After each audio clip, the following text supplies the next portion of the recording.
Sobat Jolin, selamat datang di Chit Chat with Linda. Di sini saya akan ngobrol-ngobrol santai dengan narasumber yang saya datangkan khusus buat kalian. Dan kami akan membahas banyak hal, banyak topik.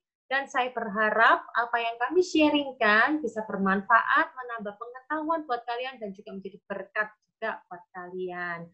Oke, tapi sebelumnya jangan lupa ya untuk like, komen, dan juga subscribe. Are you ready? Let's begin!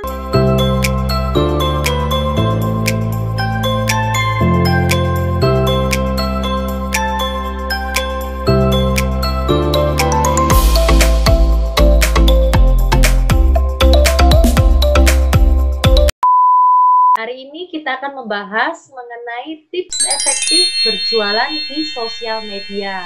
Dan saya sudah kedatangan seorang narasumber yang bekerja berprofesi sebagai seorang digital marketing consultant. Siapa dia? Kita langsung kenalan ya. Halo, Ko. Halo.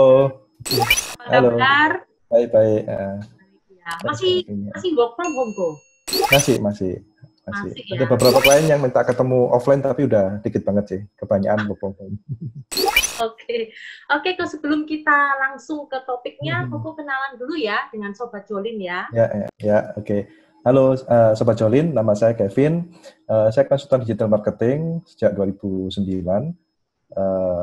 Kebanyakan klien saya sih berada di luar negeri, tapi beberapa ada di Indonesia juga. Saya mulai perusahaan kecil sampai perusahaan multinasional. Koko sudah berapa lama ini kok di bidang digital marketing ini? 2009. Jadi sebetulnya waktu zaman dulu itu nggak ada istilah digital marketing sih. Digital marketing itu baru ada sekitar 2012-2013an lah.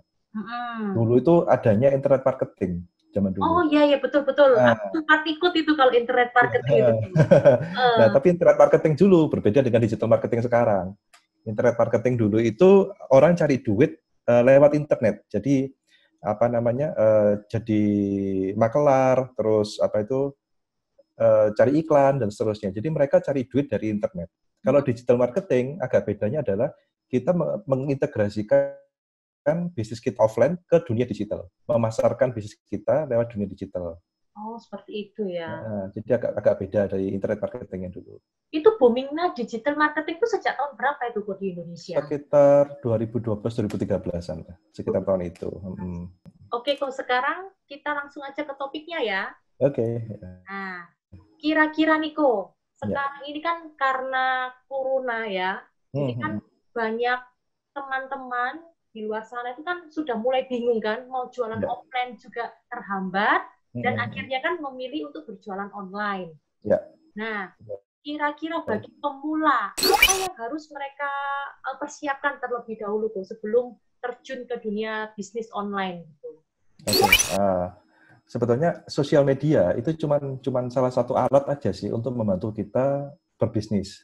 Jadi cuman alat bantu saja. Cuman alat bantu ini powerful.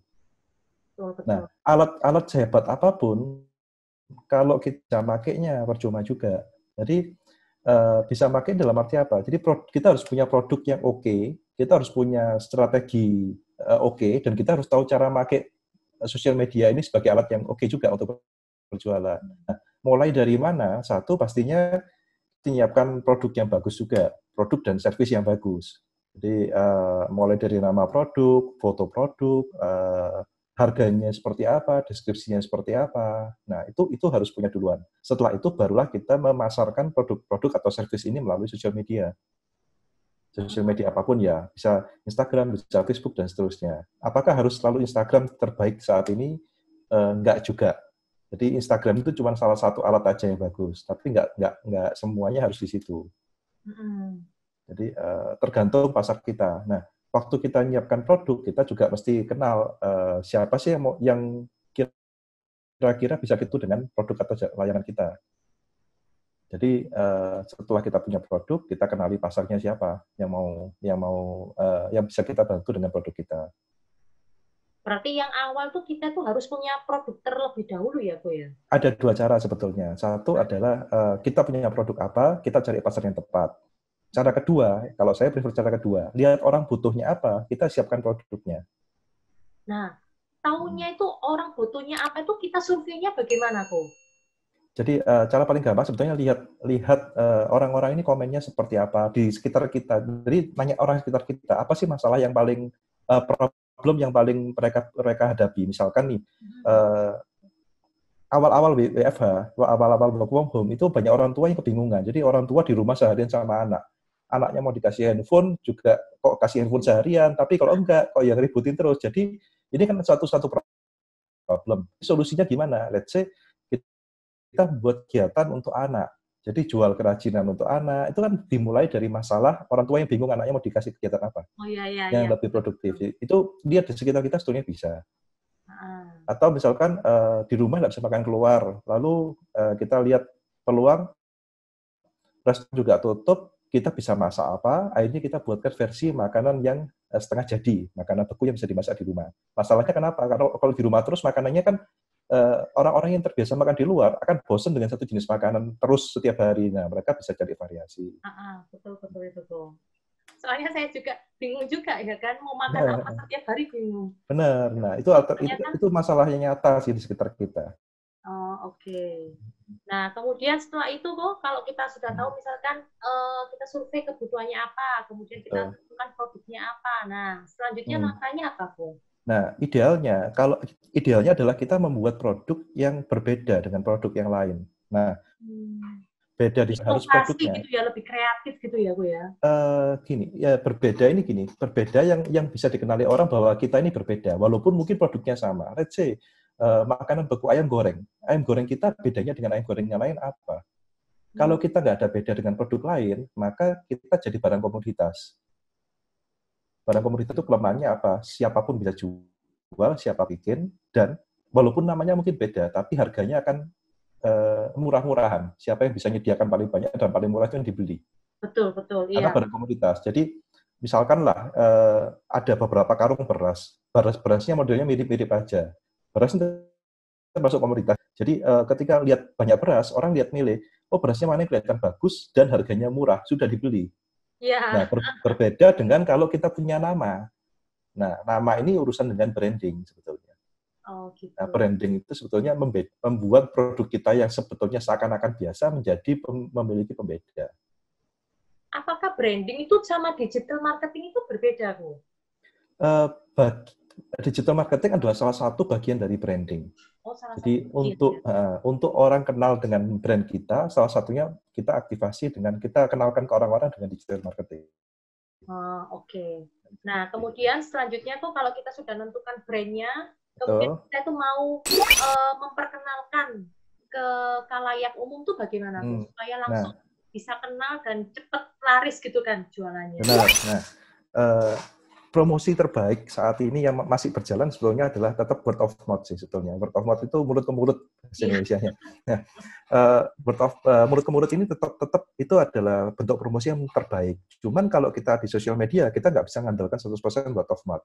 Tapi kita punya namanya social proof. Social proof ini apa? Testimoninya orang-orang. Orang-orang yang sudah nyoba produk kita dan seterusnya. Nah, tapi masalahnya kalau kita baru sekarang mulai punya bisnis, otomatis kan akun kita masih akun kita pribadi dasar ke bisnis, atau kita buat akun baru yang betul-betul baru yang masih kosong, nggak ada followernya. Betul, ya. Nah, itu jadi masalah tersendiri. Nah, masalahnya kenapa? Karena nggak ada follower, kita mau ngomong ke siapapun, ya yang lihat ya cuma orang-orang itu aja. Ya. Nah, jadi kita harus menjangkau pasar baru. Cara menjangkau pasar baru ada dua, cara organik atau cara berbayar. Organik ini kita nggak pakai keluarin duit, tapi kita harus punya konten yang menarik sehingga orang-orang mau nge-share, mau lihat, mau menikmati konten kita. Oke, ini cara yang gratis dan mungkin lebih powerful, tapi nggak segampang itu bikinnya. Butuh Teorinya waktu pasti ya, ya kalau organik. Butuh waktu, butuh usaha, dan butuh kreativitas. Jadi misalkan kita, let's say kita bikin foto atau bikin penawaran yang menarik gitu ya. Orang akan sangat mudah meniru saat ini. Kalau Linda perhatiin, coba misalkan beberapa waktu lalu ada orang jual durian palu. Betul, semua jual durian palu. Tiba-tiba ada yang jual ebi udang itu. Tiba-tiba semua jual ebi. Nah, pasarnya seramai itu. Kenapa? Karena semua orang pada bergerak sekarang. Nah, kalau kita mengandalkan organik saja, akan gampang sekali ditiru. Jadi, apa yang harus kita lakukan? Kita sebetulnya bisa beralih ke paid advertising atau paid social media. Kita bisa ngiklan sebetulnya. Oh, iklan Dan ya. yang iklan itu adalah untuk menjangkau pasar-pasar baru yang sebelumnya tidak pernah kita sentuh. Oke. Nah, kalau misalnya bagi pemula itu menurut saran dari Koko yang mana tuh? Kalau mau cepat, ini kan sekarang kan kita butuh cash yang cepat nih, bukan butuh apa ini namanya, bukan butuh satu waktu kita terbatas, kedua kita butuh pasar yang cepat membesar. Saran saya adalah tetap paid advertising, jadi berbayar iklan. Oke. Tapi iklan di sosial media ini ada kelemahannya sekarang. Nah, karena iklan bank itu tinggal klik sudah bisa iklan. Beda dengan zaman dulu, waktu saya dulu 2000 awal-awal itu ya, ngiklan tuh ribet. Jadi nggak semua orang bisa ngiklan. Yang bisa ngiklan itu memang ya pemain-pemain digital marketing. Tapi kalau orang biasa ngiklan tuh repot. Nah, tapi sekarang segampang cuma klik promote di Instagram. Nah, karena segitu maka seringkali orang juga nggak memperhatikan apakah konten yang dipromosikan ini menarik atau nggak menarik. Oke. Nah, jadi kita sebelum ngiklan kita harus pastikan kontennya menarik dan yang diiklankan ini orang yang pas. Nah, konten yang menarik orang lain itu untuk klik iklannya itu yang seperti apa? Nah, ini tergantung pada pasarnya dulu. Jadi, waktu kita punya produk tadi, kita harus tentuin pasar. Pasarnya siapa dulu. Nah, menarik buat setiap pasar ini beda-beda. Maksudnya pasar itu orangnya atau pasar ininya, produknya aku? Orangnya. Jadi, siapa yang kita kan punya dua nih. Satu, kalau punya masalah dulu, berarti kan kita tahu siapa yang punya masalah, kita tahu pasar kita siapa. Pendekatan kedua, yang pertama tadi adalah kalau kita punya produk, kita tentukan siapa yang kira-kira butuh. Ya. Nah, kalau kita punya produk, cari orang yang butuh siapa, maka kita harus mendefinisikan orang yang butuh produk kita ini seperti apa sih kayak anunya modelnya dia. Dia laki atau perempuan, kira-kira usia sekian sampai sekian, terus pendapatannya berapa, kira-kira dia tinggal di daerah mana, kira-kira dia maunya seperti apa. Jadi dari situlah kita bisa memprofil customer kita ini customer-nya seperti apa. Jadi iklannya baru kita bisa pasang iklan yang menarik bagi dia atau tidak menarik. Kita bisa menentukan dari situ.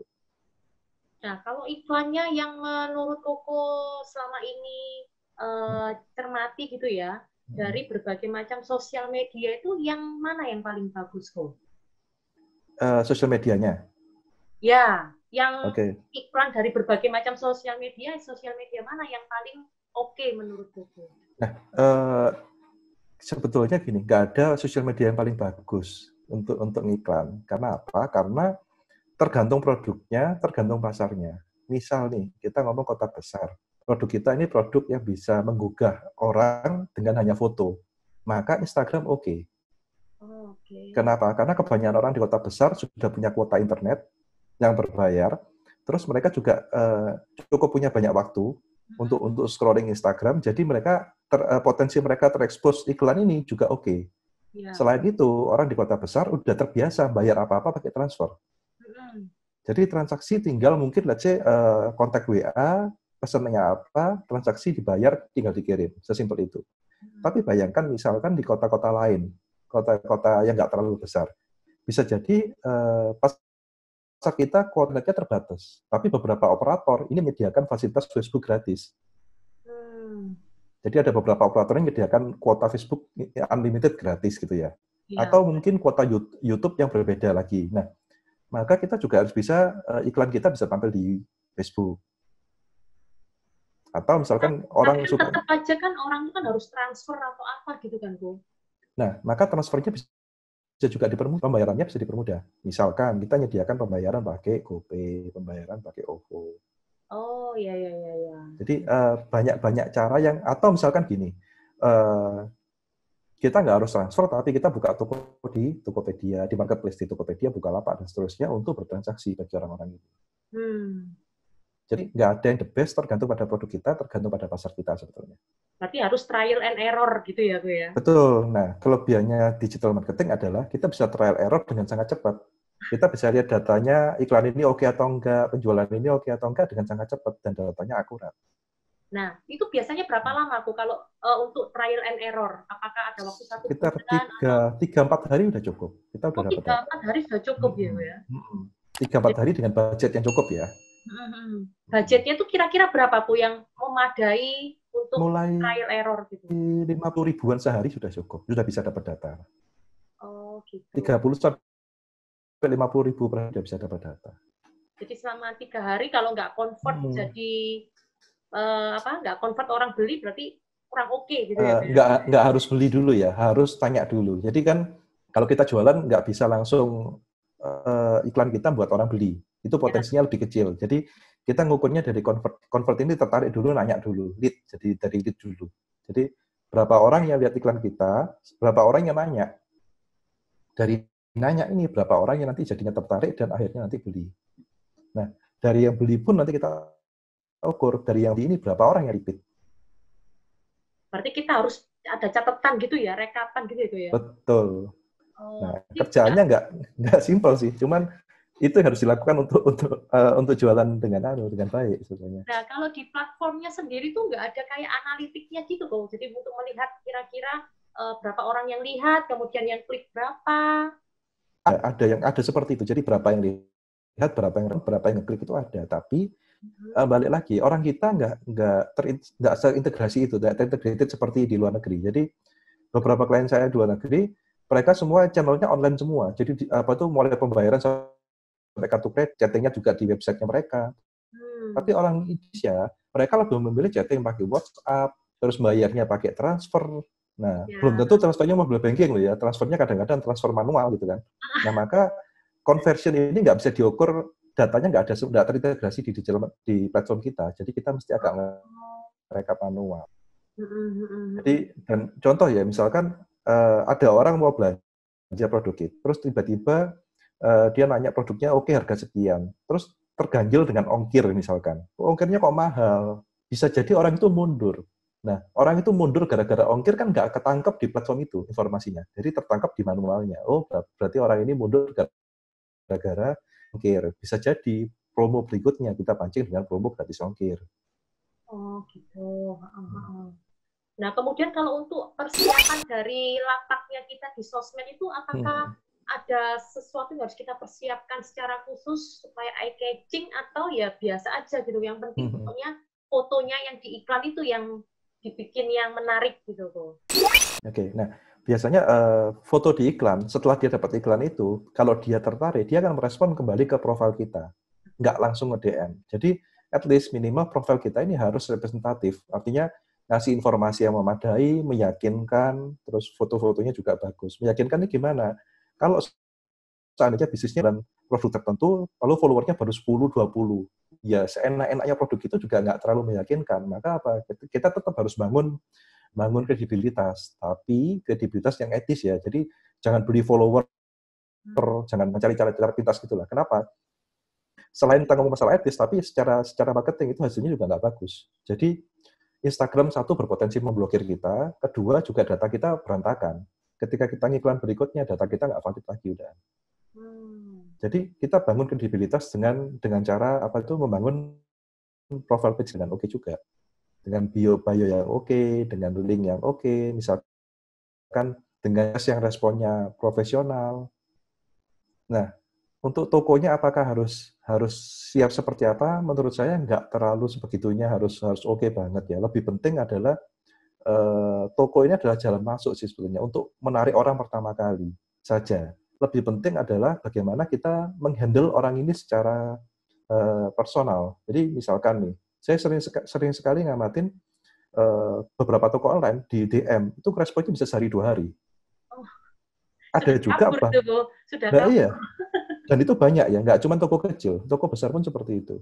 Bahkan saya pernah orangnya minta jadi nomor WhatsApp-nya hanya dipajang, bukan berupa link, jadi harus ngetik manual.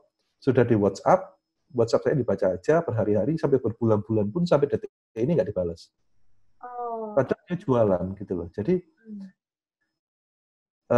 dihubungi dengan sopan juga, halo saya mau gini harganya ada dan sebagainya, produknya ada atau enggak dan sebagainya. Tapi nggak dibalas, di-read saja. Nah, ini sebetulnya hubungan yang lebih penting dibandingkan hanya sosial media menarik atau enggak. Karena apa? Sosial media itu balik lagi itu hanya tools saja. Transaksi terjadi ketika ada hubungan manusia, human to human ya. Jadi bukan mengandalkan sistem 100%. Jadi yang penting tuh pelayanannya itu yang gimana cara menarik orang untuk jadi beli ya, Bu ya, itu yang betul. ya. Betul. Nah, memang sih ada beberapa produk yang istimewa, dalam arti sudah pelayanannya jelek sekali tapi laris sekali. Itu ada tetap. Contohnya apa tuh? Kalau zaman offline ya ada beberapa resto di tepi jalan ada generasi kadang-kadang pelayanannya harus ngantri, tidak karu-karuan, tidak dilayan-layani, tapi tetap laris aja gitu loh. Karena memang punya nama, tempatnya di gang, tempatnya jelek, bukanya cuma sejam 2 jam. Nah itu ada di seperti ini. Akankah kita mengandalkan seperti itu? Kan kita meminimalkan resiko seperti itu, meminimalkan resiko bahwa orang mau berjuang demi produk kita seperti sampai segitunya. Kalau yang online kira-kira ada nggak, Bu, yang seperti yang kayak gitu itu? Ada juga. Jadi ada beberapa produk yang memang dirancang sebagai produk yang langka. Jadi dia cuma buka penjualan sekian jam, produknya dilelang, dan harganya normalnya ratusan ribu, dia bisa jual jutaan rupiah. Itu ada. Oh. Ada. Jadi itu kekuatan branding sih di situ. Kekuatan branding di situ. Kalau branding nanti kita ngomongin di lain waktu ya, kok kita. Benar. Ya kan tips efektifnya untuk berjualan aja. Benar. Ya. Kalau jualan. Nah. Karena banyak kan skupnya. Bagian digital marketing kan banyak kan, kalau mau kupas tuntas nggak akan habis-habisnya. Benar, ini. Banyak banget. Nah. Terus lanjut kok. Sekarang ini kan ada pertanyaan ya dari teman aku. Dia itu kan punya produk nih, kok. Ya kan? Ya. Dia itu sudah mengiklankan. Nah, dia itu mau bertanya ini, kok. Gimana cara paling mudah melakukan digital marketing, less effort dan budget? Nah, seperti apa itu, Bung? Nah, kalau memang ada cara mudahnya, semua orang pasti jadi semua. Masalahnya, marketing itu adalah bagaimana kita berbeda di antara yang sama semua. Jadi, sebetulnya balik lagi, kalau memang semua orang melakukan hal yang sama, kita harus melakukan hal yang berbeda supaya kita dinotis. Supaya kita misalkan, kita ambil contoh langsung. Banyak orang semua jualan durian Palu misalkan. Nah, ketika semua berjualan seperti itu dan produknya sama, tapi cara jualannya sama, misalkan, semua jualannya dengan cara, ready barang begini, produknya begini, kulitnya tebal, dagingnya tebal dan seterusnya. Kita menceritakan misalkan, pengemasannya segini, pengemasannya higienis, jadi kamu tenang aja, ini walaupun dikupaskan tapi tetap aman. Terus packing kami tahan seperti apa. Jadi kita cari sisi-sisi yang menarik bagi usernya, tapi itu memberikan value supaya kita berbeda dari kompetitor kita. Meskipun jualannya sama. Jadi, gitu ya. walaupun jualannya sama. Nah, gampangannya gini lah. Orang jual ayam goreng di Indonesia ada berapa merek ayam goreng? Tapi ayam goreng yang terkenal dan berharga lumayan lebih mahal itu kan ada ciri khasnya. Ciri khas ini yang kita tonjolkan. Walaupun barangnya sama. Tapi kalau misalkan value-nya dia lebih bagus daripada ayam goreng yang lain, berarti kan otomatis kan mempengaruhi harga juga kan, Bu? Belum tentu, karena yang dijual nggak melulu hanya barangnya saja, tapi experience-nya itu juga pengaruh. Nama juga pengaruh. Contoh ya, ini yang lagi viral, Oreo Supreme. Nah, ini kan barangnya sama, cuman warnanya beda, dikasih merek. Rasanya sama persis, tapi harganya berapa puluh kali lipat. Iya. Itulah sebetulnya kekuatan dari pembeda tadi. Berarti kita harus memikirkan produk kita itu bedanya dengan yang lain apa, itu yang paling penting ya. Betul. Pembeda yang memberi manfaat. Pembeda yang membedakan. Jadi gini, misalkanlah tiba-tiba si tadi yang Oreo Supreme gitu ya, nggak ada Supreme-nya, dan harganya lebih murah gitu ya. Warnanya coklat, bukan hitam. Belum tentu orang tertarik seperti itu. Tapi begitu dikasih cap Supreme dan harganya beratus-ratus ribu, orang ini yang beli jadi punya kebanggaan. Aku loh bisa beli harga segini, dipamer-pamerin. Akhirnya ketika itu dipamerkan jadilah viral. Ada viral, orang kok bisa beli seperti ini, harganya kok sampai gila seperti ini. Orang-orang nggak diminta akan mempromosikan barang itu. Iya, betul. Jadi harus ada manfaatnya bedanya ini. Oke, nah sekarang gini kok, kalau sekarang ini kan banyak influencer ya kok ya hari-hari ini. Benar. Nah, menurut pengalamannya Koko, dari iklan-iklan itu lebih baik itu menggunakan influencer atau iklan yang berbayar kok? Oke, nah ini sama-sama berbayar soalnya kan kalau influencer kan sama bayarnya juga. Benar. Ini pertanyaannya sering banget dan hampir semua bisnis ada dilema ini. Mendingan dari influencer atau iklan gitu kan. Iya. Nah, sebetulnya kalau influencer ini benar-benar pas, kalau benar-benar pas, bagusnya influencer. Kenapa? Sebetulnya influencer ini sebagai social proof. Tapi seringkali gini, orang salah paham. Yang dikatakan influencer oleh orang-orang ini adalah orang yang followernya banyak. Padahal bukan. Oke, orang yang followernya banyak bisa kita katakan lah itu selebgram, tapi belum tentu influencer. Influencer artinya dia bisa menginfluence orang lain, mempengaruhi orang lain untuk melakukan sesuatu. Nah, contoh nyatanya nih, pernah klien saya pakai seorang influencer di Jakarta, nilainya lumayan jutaan rupiah untuk satu kali post. Ketika di tracking sampai penjualannya nol. Nggak ada penjualan sama sekali dari influencer itu. Bahkan yang nanya pun aja nggak ada. Kok bisa seperti itu? Ditelusuri, ternyata ini influencernya nggak pas. Bukan dia palsu ya, tapi nggak pas. Jadi followernya memang banyak, tapi followernya lebih peduli pada hal A dibandingkan hal B. Nah, klien saya ini nyoba ini, dia adalah pasar yang nggak tepat untuk influencer ini. Jadinya nggak ada penjualan sama sekali. Oh, berarti sebelum memilih influencer tuh tidak tanya terlebih dahulu, Kak? Loh, kita udah tanya, tapi kita nggak bisa benar-benar tahu. Nah, itu kendalanya. Jadi kita nggak bisa benar-benar tahu apakah influencer ini bekerja untuk kita, berfungsi bagi kita atau enggak, sampai kita nyoba. Oh, tapi kita nggak bisa minta ininya, bukan? Kalau influencer itu kan pasti kita bisa ada kayak di Instagramnya kan insight itu kan, Go? Jadi betul. orang laki-laki perempuannya usia berapa, wilayah mana gitu kan? Nah itu kita tidak bisa asking dulu bisa ke influencernya.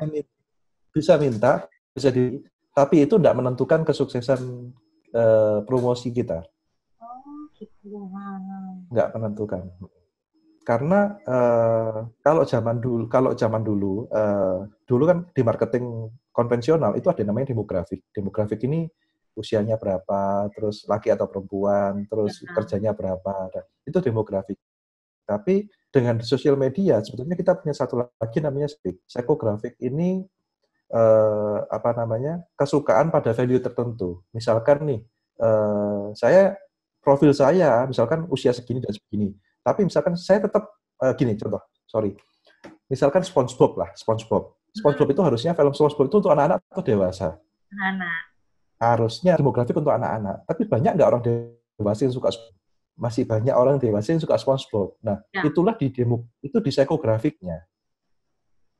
Jadi misalkan nih kita produk A, secara demografik mungkin masuk, tapi psikografiknya belum tentu masuk. Nah, psikografik itulah yang nggak terpakai. Yang psikografiknya itu kita nggak bisa lihat. Di influencer nggak bisa secara langsung. Kita bisa lihat dari komen orang-orangnya, tapi nggak bisa memastikan sampai kita ngetes langsung. Ngetes langsungnya ini kan lumayan juga ini masalahnya. Benar. Jadi kalau memang kita nggak yakin banget, saya lebih prefer paid advertising, iklan di sosial media. Lebih jelas. Kenapa? Kita bisa market psikografiknya dibandingkan influencer. Oh, iya, soalnya teman saya juga tanya, dia kan pernah juga kan pakai influencer, tapi ya itu song gitu loh hasilnya, nggak seramai yang dibayangkan dia. Betul. Jadi, tapi nggak semua influencer seperti itu ya. Ada influencer yang memang ketika produknya pas, influencernya pas, akan jadi boom. Jadi, saya nggak katakan influencer ini lebih oke dibandingkan iklan, enggak. Tapi harus nyari yang pas. Dan itu nggak mudah. Apakah influencer itu kita itu lebih pilih yang harus yang kayak artis atau enggak tuh? Tergantung produknya, banyak aspeknya. Jadi nggak bisa menentukan harus bagus yang mana. Jadi misalkan produk kita bisa ngelayani cuma lokal gitu ya, kita pakai artis nasional juga percuma, nggak bisa ngirim, nggak bisa apa gitu. Oh iya, Jadi iya. tergantung lagi sih produknya seperti apa, terus siapa influencer yang tepat. Belum tentu harus artis ya. Cuman kalau by datanya itu ada yang kita katakan sebagai micro influencer. Jadi influencer yang kecil. Jadi misalkan gini, yang dikatakan influencer kan kebanyakan 10.000 follower ke atas nih, sampai ratusan ribu sampai jutaan. Itu dikatakan biasanya influencer. Tapi sebetulnya kita sendiri ini influencer yang cuma 1.000, 2.000 follower. Kenapa? Karena kita punya pengaruh yang lebih besar pada orang-orang di sekitar kita. Oh, Nah, inilah yang sebetulnya potensi lebih digarap oleh brand-brand yang masih baru. Karena biasanya micro-influencer ini tarifnya juga mahal, kadang-kadang barter juga oke, tapi mereka juga punya influence yang cukup kuat di antara circle pertemanan mereka. betul. Jadi kalau saran saya untuk bisnis baru, daripada kalau memang tetap mau influencer, pakailah micro-influencer. Kalau nggak mau ya harus yang paid ini ya, kok ya, yang paid Iklan, promote ini ya. betul. Mending iklan, betul. Mending iklan atau micro-influencer. Oh gitu. Berarti sebelum untuk paid promote kita harus prepare dulu produknya, kemudian kita harus cari followers, setidaknya follower ya, ada followernya gitu ya, kok ya, Betul, di betul, sosmednya kita ya. Kemudian betul, kita testimoni, itu yang paling penting juga. betul. Testimoni kan kita kan bisa mulai bisnis kita dari lingkar sekitar kita. Misalkan pertemanan kita, dari orang dekat kita. Misalkan mereka beli ya, mereka kita kasih itu coba produk. Dari situ kita dapat testimoni, kita dapat feedback. Nah itulah kita gunakan untuk membangun kredibilitas kita. Karena kalau yang jual ngomong barangku paling enak ya, yang beli juga nggak sebegitu gampang percaya. Tapi orang lain yang bilang, nah masih bisa dilihat. Oke, betul-betul kok. Nah, kemudian kalau untuk foto produknya sendiri kok, itu kira-kira yang bikin orang menarik itu yang seperti apa kok? Balik dulu. Jadi produknya produk apa dulu? Kalau produknya produk makanan gitu ya, misalkan ya foto yang menggiurkan. Jadi jangan foto kemasan ya. Jadi foto yang membuat orang tertarik. Foto apa ya? Foto yang membuat orang ngiler lah kalau makanan. Makanannya enak banget gitu ya. Tapi ketika kita produknya produk fashion, ada kalanya kita butuh foto yang estetik. Foto estetik itu gimana? Foto bajunya, pakaiannya dipakai oleh model, sehingga apa? Yang nonton ini bisa membayangkan, oh kalau aku pakai, aku bisa jadi secantik atau kan dia. Tapi di sisi lain kita juga butuh yang namanya foto technical. Foto technical ini apa? Foto yang memang teknis. Oh panjang lengannya berapa, panjang apa ini ukurannya sekian dan seterusnya. Jadi secara garis besar foto ini kita bagi dua. Satu foto estetik dan satunya foto teknis. Estetik itu yang menggugah orang untuk dari tak tertarik jadi tertarik. Foto teknis ini menginformasikan pada orang sebetulnya barangnya seperti apa. Jangan sampai terkesan menipu. Nah, apakah lebih baik kita tuh foto sendiri atau kita menggunakan jasa fotografer itu kok? Kalau foto kita, maksudnya gini, handphone kan sebetulnya udah kualitasnya makin baik kameranya. Ya. Masalahnya kalau kita nggak terbiasa untuk ngambil angle yang bagus, mengambil nata layoutnya dengan bagus, foto kita jadi nggak menarik. Mungkin fotonya nggak burem, tapi nggak akan menggugah selera orang atau nggak akan menggugah orang jadi tertarik. Kalau saran saya tetap pakai profesional fotografer. Oh, seperti itu. Tetap ya. Soalnya foto sendiri lain ceritanya ya. Kecuali kalau misalkan ini produknya dibuat personal. Oh saya foto sendiri, fotonya enak benar, dibangun dengan cerita yang kuat, itu mungkin bisa membangun. Tapi kalau hanya foto saja nggak kuat biasanya. Oh, berarti iklan tuh lebih baik ya fotonya yang menarik gitu ya, ya? Betul, foto menarik. Kalau pakai video gitu kok iklannya? Video juga gini, video balik lagi. Foto atau video itu kan sebetulnya cuma media saja. Kalau videonya cuma digerakkan, tidak menceritakan nikmatnya seperti apa makanan, misalkan makanan ya, tidak menunjukkan enaknya makanan itu seperti apa ya juga nggak sebegitu menariknya. Misalkan video makanannya diputar saja, dilihat dari berapa banyak sisi ya ngapain juga gitu. Tapi kalau videonya memperlihatkan orang yang kelaparan makanya kayak enak banget, nah itu kan menggugah selera. Jadi foto atau video itu sebenarnya hanya media saja sih. Yang penting kita pengen orang lihat itu seperti apa, itu yang perlu kita pikirkan. Oke, oke. Kemudian apalagi nih kok aspek yang perlu dipikirkan oleh orang yang supaya meningkatkan penjualan ini kok, selain dari Nah, kita ngobrolin tadi. cara paling simpel sebetulnya kalau kita mau penjualan naik, kita harus memberikan ekspektasi yang memberikan sesuatu yang wow. Jadi gini, ketika kita berencana beli produk seharga Rp10.000, kita dapat produk seharga Rp10.000, maka respon kita, oh ya sepantasnya, karena saya bayar Rp10.000, dapat produk Rp10.000. Oke ya. Tapi misalkan kita dapat produk yang harusnya harga Rp10.000, kita bayar Rp10.000, tapi kita dapat produk senilai Rp7.000 karena kualitasnya, karena cacatnya, kita akan ngomel kan pastinya. Tapi kalau kita beli seharga Rp10.000, ternyata kita dapat sesuatu senilai Rp15.000, bahkan Rp20.000, kita akan senang. Nah, itu kan di luar ekspektasi kita. Kita berharap bahwa produknya cuma Rp10.000, tapi dapat sesuatu yang Rp15.000. Nah, Rp15.000 ini nggak harus berupa produk, tapi berupa apa? Berupa layanan. Misalkan, contoh simpel. Responnya, begitu orang nanya, kita respon dengan cepat, pelayanan sekali. Terus, pengiriman juga, setelah barangnya sampai, ditanyain gimana, ada masukan enggak, dan seterusnya. Selamat menikmati, ya. Seperti hal-hal simpel seperti itu kan nggak mengeluarkan biaya. Tapi perhatian ini jadi apa ya? Jadi tambahan servis untuk meningkatkan nilai kita. Nah, contoh simpel. Ada salah satu klien saya, produk bakery, jadi jual roti ke salah satu pelanggannya protes, rotinya kok beda. Nah, roti ini kan mungkin nggak seberapa sih harganya, satu roti nggak sampai ratusan ribu satu rotinya. Tapi begitu ada protes seperti itu, apa yang kita lakukan? Kita langsung kirimin satu box roti gratis sebagai permintaan maaf. Karena dia merasa bukan karena produknya nggak bagus ya. Kita nggak tahu kan, waktu pelanggan protes ini produk kita yang salah atau seperti gimana. Tapi kita minta maaf karena dia merasa nggak nyaman sampai dia protes ke kita. Jadi kita beri satu box produk sambil meminta maaf. Nah, sebagai permintaan maaf kan produknya dikirim satu box roti yang sebetulnya secara harga juga nggak seberapa secara harganya. Tapi ketika orang protes dikit dan kita perlakukan protesnya dia dengan serius, maka orang itu juga senang gitu karena merasa diperhatikan. Akhirnya sampai detik ini pun dia jadi customer setia kita, bahkan rajin mempromosikan produk klien saya ini ke orang-orang.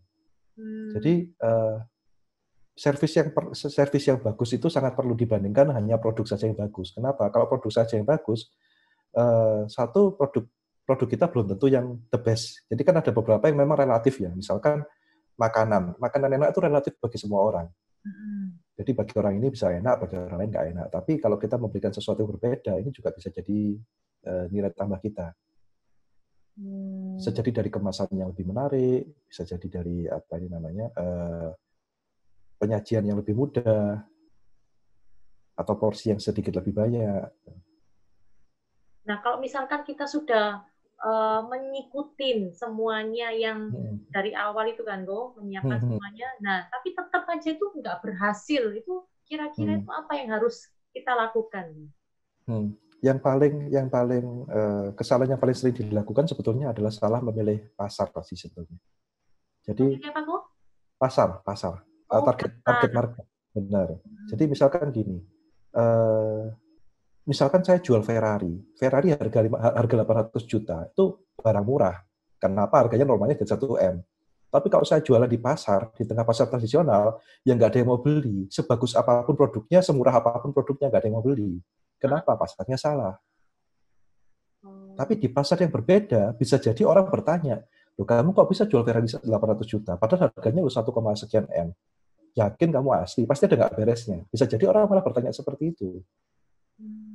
Jadi kombinasi menemukan pasar yang pas, produk yang pas, harga yang pas, dan layanan yang pas ini jadi seninya di situ.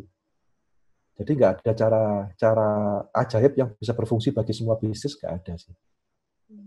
Berarti itu bukan produknya yang misalnya nggak laku, jual ini aku ganti produk yang lain, gitu bukan ya, Bu? Belum tentu. Contoh simpel, pernah tahu rujak cingur legendaris di daerah Ahmad Jais? Ya, Nah, mahal itu. Ya, nah terkenal mahal, tapi orang masih beli. Dan orang datang ke sana langganan sekali datang saya ngamatin sendiri, saya duduk situ berapa jam aja, yang datang tuh banyak dan bungkusnya puluhan gitu. Puluhan apa ini namanya? Puluhan bungkus gitu ya. Kenapa? Karena dibagi-bagi dikasih-kasihkan. Padahal harganya juga termasuk nggak murah untuk sebuah nasi rujak cingur. Dan porsinya porsi single. Saya pribadi makan satu orang udah cukup gitu, nggak sampai berlebihan.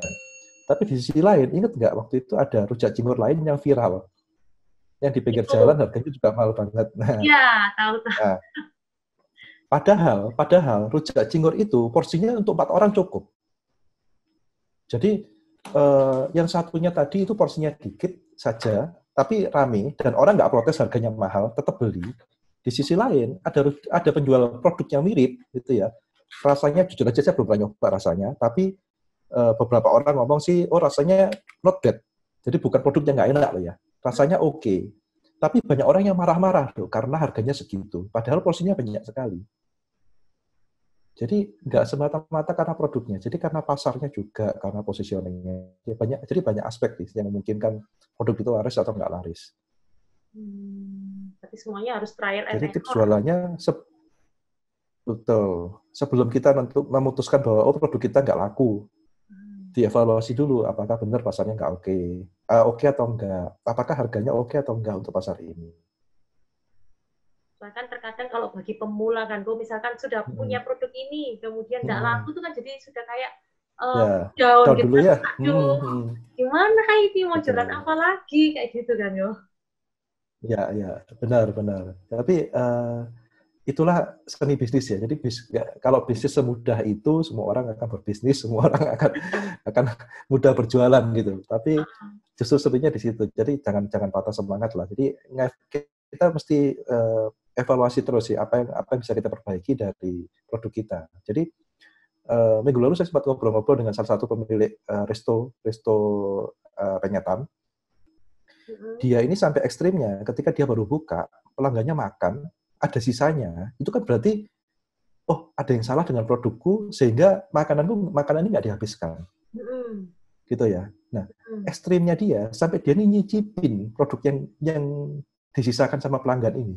Kenapa kok sampai nggak habis? Apa salahnya dari produk ini? Jadi, banyak pemilik bisnis juga yang gini, oh produkku nggak oke, atau aduh ini kayaknya produknya jelek. Enggak, belum tentu. Kadang-kadang juga hal kecil dari produk ini yang nggak diamati. Misalkan contoh, kita membuat satu makanannya waktu kita coba enak. Tapi apakah kita sudah pernah tes ketika makanan ini dikirim ke rumah orang dan dibuka setelah sekian jam, apakah produk ini masih tetap enak atau enggak? Iya, betul. Kadang-kadang orang nggak memikirkan detail seperti itu. Atau misalkan, masak hari ini enak, besok yakin rasanya sama persis atau enggak? Belum tentu juga. Apalagi dengan apa ini namanya sistem yang belum ada SOP-nya ya. Nah, jadi kita terus-menerus mengontrol kualitas produk kita juga, selain menemukan pasar yang pas tadi. Oh, oke. Iya. Itu betul juga itu kok. Jadi banyak aspeknya sih. Jadi nggak ada cara mudah untuk semua bisnis sih. Sering salah paham itu sih. Orang anggap kalau misalkan satu punya bisnis di Instagram, sudah di Instagram aja. Cuman di kenyataannya seringkali mereka nggak sadar gitu bahwa potensinya nggak cuma di Instagram. Facebook ini juga besar potensinya. YouTube ini juga besar. Betul, tapi kan kalau sepengetahuan aku ya Bu, Instagram ini kan kalau orang di Indo ya, setahu aku tuh kalau lihatnya Instagram, sekarang Facebook kayaknya lebih pamornya lebih kurang daripada Instagram sih kalau menurut aku. Di circle-nya Linda. By data enggak. By data tetap tinggian Facebook. Oh by ya? Data. Di circle-ku pun juga seperti itu. Circle-ku lihat apa? Instagram, Facebook. Aku nggak punya akun Facebook. Di circle-ku seperti itu, tapi by data Facebook masih lebih banyak. Tapi apakah platformnya Facebook itu dengan Instagram itu sama tuh? Nah, berbeda. Banyak orang yang cuma mirror. Kontennya Instagram dimirrorkan ke Facebook. Isinya plug sama. Padahal nggak boleh seperti itu. Karena cara mainnya beda. Mungkin Koko bisa jelasin sedikit cara mainnya seperti apa bedanya antara. Jadi misalkan Instagram ini kan lebih ke visualnya. Jadi yang dipertunjukkan itu adalah visual yang menarik. Baik berupa foto maupun berupa video. Ya. Sekarang ada tambahan story, tetap ada visualnya. Tapi kalau di Facebook, orang lebih tertarik pada interaksinya. Jadi misalkan kita tulis status seperti apa, orang akan komen di sana lebih aktif. Diskusi, berupa apa. Makanya dari itu Facebook ini lebih kuat untuk produk yang bisa bercerita. Produk yang bisa Yang bercerita. punya cerita. Jadi misalkan Contohnya? nih contoh, Hmm. oh sekarang aku baru buka ayam goreng lagi contohnya ya, biar gampang. Aku Coba. baru buka ayam goreng, tapi ayam goreng ini resepnya dari omaku. Omaku ini dapat resep dari mana dan sebagainya. Oh, resep ini dulu rahasia banget. Aku diturunkan, gini ceritanya, sampai dari dulu nggak pernah aku coba, tapi begitu aku sekarang mau buka usaha baru, aku coba, ternyata luar biasa banget. Resepnya gini. Nah, cerita seperti itu lebih pas di Facebook. Tapi kan di Instagram kan juga bisa kok, misalkan kita kasih itu fotonya, kemudian kita Benar. tulisin di description-nya kan. Sayangnya scrolling di Instagram dan kebiasaan orang-orang itu nggak langsung baca caption ketika fotonya nggak menarik. Oh, betul sih. Hmm. Hmm. Nah, cerita itu lebih bisa bercerita di captionnya kan. Ya. Nah, kalau Facebook tipikal orangnya tulisannya lebih panjang, baru foto. Jadi Iya. kebalik urutannya. Oh, gitu. Bisa juga produk tadi lebih menarik di YouTube misalkan, membuat video ceritanya. Berarti kita YouTube pun harus itu mengenali platform masing-masing dan membuatnya beda ya, aku nggak perlu disamakan benar, ini nggak caranya. bisa sama, nggak bisa sama. Hmm. Hmm. Tapi kalau dari platform itu yang paling memudahkan bagi pemula itu yang mana untuk secara penggunaannya? Tuh. Gini, kalau kita jualan kita nggak bisa cari cara yang paling gampang buat kita sih. Kita cari pasar kita ada di mana. Oh, pangsa. Pernah dengar cerita jarumnya hilang terus gini. Jadi apa itu namanya? Ada nenek-nenek kehilangan jarum. Kehilangan jarum di dalam lumbung. Nah, terus bukan kehilangan jarum lah, kehilangan kunci di dalam lumbung padi gitu loh. Terus kan nyarinya susah, tapi nenek ini dia keluar, nyari di luar halaman. Ditanyain, loh, ngapain kamu kok nyari di sini? Iya, di sini terang, di dalam sana gelap. Loh, hilangnya di dalam lumbung. Kita nyarinya jangan nyari gampang di luar lumbung karena semata-mata itu tempatnya terang gitu loh. Hilangnya di dalam ya, kita harus cari di tempat yang memang lebih pas, bukan cari gampangnya saja. Jadi balik, produknya cocok buat siapa, maka kita target spesifik seperti itu. Contoh simpel ya, ada klien saya jualan produknya ini untuk kota-kota kecil di Probolinggo, Jember, Cepu, gitu-gitu lah. Dicoba dijalankan di Instagram, nggak ada efek sama sekali. Masuk ke Facebook, penjualan langsung tinggi. Oh ya, itu kan saya kan ini kan sekarang kan tinggal di Indi kan tuh. Kok Di tahu ND, Indi? oke. Di Tahu, Polres Flores. lah. Ya, Nah, kalau orang-orang sana memang kebanyakan mainnya Facebook daripada Instagram. betul. Nah, jadi kalau kota kecil menurut aku memang Facebook lebih sudah terkenal duluan daripada Instagram baru-baru Betul, gitu kan loh. betul. Dan duit di kota kecil pun nggak kalah besar dibandingkan orang di kota besar. Iya, Transaksinya cuma juga besar. Betul. betul cuma kalau di kota kecil tuh dia agak susah untuk kalau masalah tentang online karena kan mereka mungkin Hmm, kurang mengerti ya, kurang paham. betul. Maka kita permudah. Jadi permudahnya dengan cara apa? Ya kita bimbing pelan-pelan. Nanyanya jangan harus diarahkan ke situs e-commerce, di chat WhatsApp pun nggak apa-apa. Kalau perlu kita telepon, bayarnya kita bimbing. Jadi seperti itu. Oh, jadi Hmm, pendekatannya beda ya. pendekatannya beda. Berarti sekarang tuh kita juga harus belajar untuk ini ya, Bu ya. Edge to ya, human to human itu ya. Betul. Itu jauh lebih penting sih. Jadi mengenali siapa yang kita berinteraksi dengan siapa. Jadi jangan memaksakan cara kita, jangan cari cara gampang bagi kita, tapi kita mesti mengenali kita berinteraksi sama siapa dan gimana caranya mempermudah mereka supaya transaksi ini jadi nggak ngerepotkan buat kita, gitu. Buat customer kita ya. Transaksi ini nggak merepotkan buat customer kita. Kita fokusnya ke pelanggan kita itu intinya Bu ya. Betul. Betul. Itu lebih penting sih dibandingkan hanya sekedar produk yang. Jadi gini, misalkan produknya mirip-mirip, harganya mirip-mirip. Kalau kita memberikan servis yang wow dibandingkan orang sana memberikan servis yang biasa-biasa, ya kita lebih berpotensi dipilih. Banyak sekali bisnis yang gitu sih, yang apa ini namanya nggak memperhatikan benar masalah servis. Iya, yang Padahal penting servis pokoknya ini, produknya laku betul, itu mereka pikir. servis ini nggak harus wow ya, nggak harus yang kayak harus servis bintang 5, nggak seperti itu. Tapi perlakukanlah orang lain seperti kamu pengen diperlakukan. Sesimpel itulah. Nah, masa kamu ngajak orang ngomong seperti ini, dibalesin 2 hari lagi, itu masa kamu ya suka. Sesimpel itu kan. Manusia ya kamu nggak ngajak ngomong sekarang, ya harapannya dibalesin dengan cepat. Iya, Hmm. itu.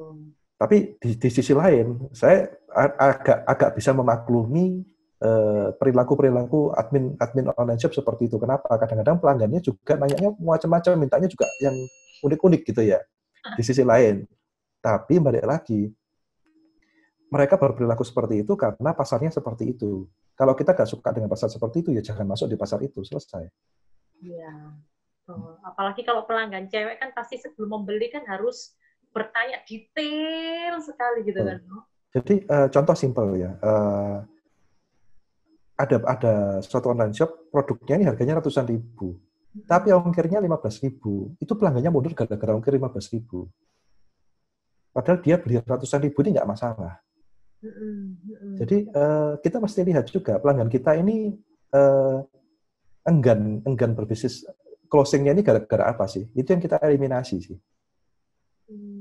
Sambil pelan-pelan mengedukasi. Misalkan, memang ongkir kan kita nggak ngambil untung sama sekali, karena memang itu dari kurir. Sambil nawarkan alternatif juga. Oh, kalau memang 15.000 nggak mau, apakah mau kurir yang nggak lama sampainya cuma Rp5.000, misalkan seperti itu. Berarti yang perlu diperhatikan oleh pemula yang pertama itu kita harus pikir brandnya dulu ya, Bu ya. Produknya dulu ya, Bu ya. Bisa pasarnya, bisa produknya.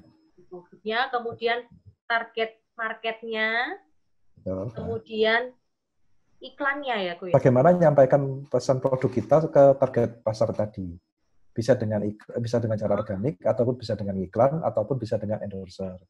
Oh ya, oke. Kemudian yang keempat, pelayanannya. Betul, jangan lupakan servisnya harus oke juga. Harus oke ya. Jadi itulah Sobat Jolin, tips-tips dari Ko Kevin mengenai berjualan di sosial media. Jadi aspek-aspeknya harus kalian perhatikan satu persatu dan jangan berhenti untuk trial and error ya, Bu ya. Ya, karena trial and error tuh akan terus menerus berlangsung sampai kalian bisa dapetin target market yang oke dan omset jualan kalian juga akan lebih baik dari hari ke hari. Yeah. Oke, Ko Kevin, thank you buat waktunya. Terima kasih. Nanti kita akan ngobrol-ngobrol lebih banyak lagi tentang topik-topik yang lain ya, Ko ya. Oke, siap. Oke, bye-bye, Ko. Bye-bye.